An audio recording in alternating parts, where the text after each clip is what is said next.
गौतम बुद्ध से जाने कैसे बने बुद्धिमान और वास्तव में कौन है बुद्धिमान। बुद्धि ऐसा बल है जिससे हर संभव चीज को भी जीता जा सकता है। लेकिन बुद्धिमान कौन है और कैसे बना जा सकता है बुद्धिमान, इसका सटीक अर्थ गौतम बुद्ध की इस कहानी में मिलता है। बुद्धिमान यानी कि इंटेलिजेंट एक ऐसा शब्द है जिसे तारीफ और तंज दोनों की अंदाज में कहा जाता है। यदि कोई काम बिगड़ जाता है तो उसे तंज कसते हुए कहा जाता है कि खुद को बुद्धिमान ना समझो।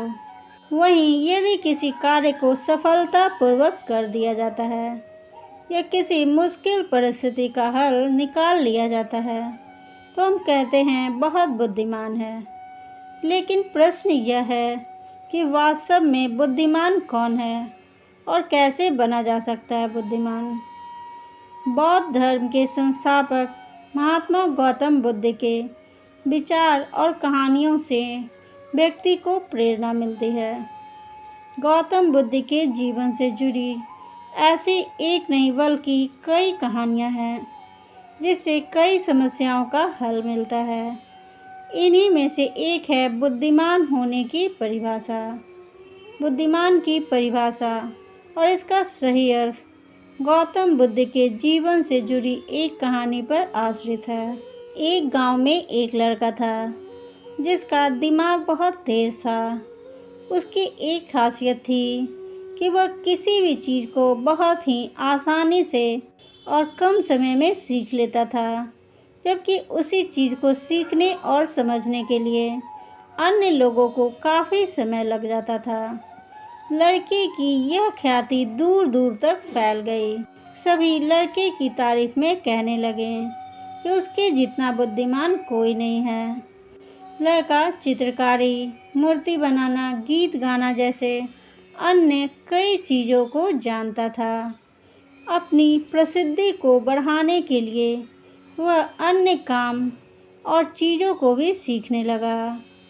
इस तरह से उसे अपनी बुद्धिमत्ता पर अहंकार हो गया, क्योंकि वह साधारण व्यक्ति होकर कई असाधारण काम भी आसानी से करने लगा था। एक दिन लड़के का सामना गौतम बुद्ध से हुआ। लड़के को खुद पर खूब अहंकार था और इस कारण उसे किसी से ईर्ष्या नहीं होती थी, क्योंकि वह खुद को ही श्रेष्ठ समझता था। लेकिन पहली बार उसे गौतम बुद्ध को देख ईर्ष्या हुई और वह अपनी तुलना बुद्ध के साथ करने लगता है। वह देखता है कि बुद्ध के पास भिक्षा मांगने के लिए एक कटोरा है और उसके पास अपार धन। बुद्ध ने साधारण वस्त्र धारण किए थे और उसके वस्त्र कीमती थे। बुद्ध नंगे पैर थे और वह नंगे पांव जमीन पर पैर भी नहीं रखता था। इस तरह से लड़का एक नहीं बल्कि कई चीज़ों से गौतम बुद्ध के साथ अपनी तुलना करने लगा। हर चीज़ से तुलना करने के बाद वह मन ही मन सोचता है कि आखिर मैं इस भिक्षु के साथ अपनी तुलना क्यों कर रहा हूँ, जबकि इसका और मेरा जीवन बिल्कुल अलग है। वहाँ मौजूद सभी लोग गौतम बुद्ध का सम्मान कर रहे थे। लड़का सोचने लगा कि आखिर इनमें ऐसा क्या है जो मुझ में नहीं है, जिस कारण मेरे भीतर इनके प्रति ईर्ष्या पैदा हो गई।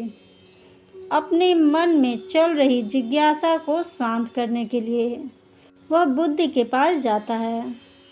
वास्तव में बुद्धिमान कौन है? बुद्ध के पास जाकर वह कहता है, मैं इस गांव का सबसे बुद्धिमान व्यक्ति हूँ और आप अपने आसपास जो भी देख रहे हैं मैं वह सब करना जानता हूँ। मैं किसी भी कार्य को बहुत कम समय में सीख लेता हूँ, इसलिए सभी लोग मेरा सम्मान करते हैं। लेकिन फिर भी आपको देख मेरे भीतर ईर्ष्या पैदा हो गई।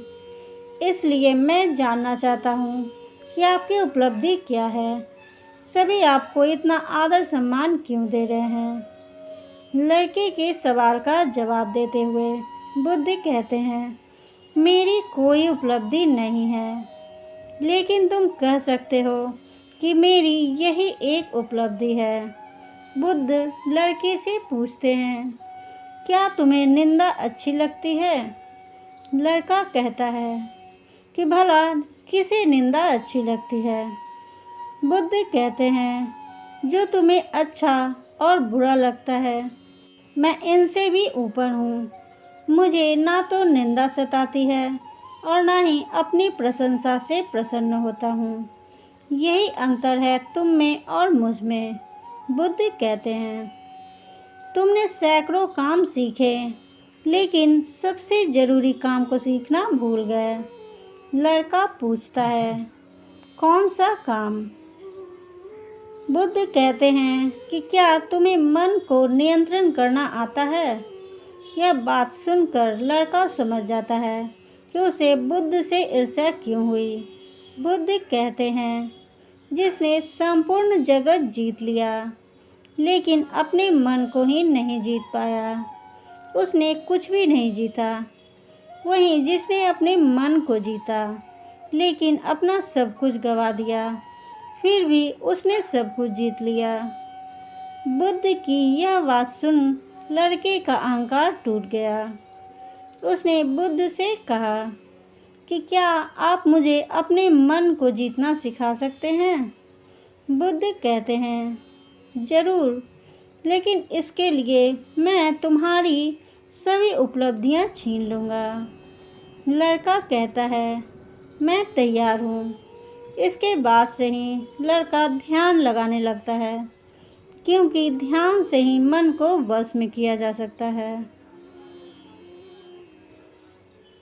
दोस्तों, मेरी कहानी पसंद आ रही है तो इसे लाइक करें, शेयर करें, सब्सक्राइब करें, कमेंट कर बताएं ये कहानी आपको कैसी लगी। तब तक के लिए थैंक्स फॉर वॉचिंग।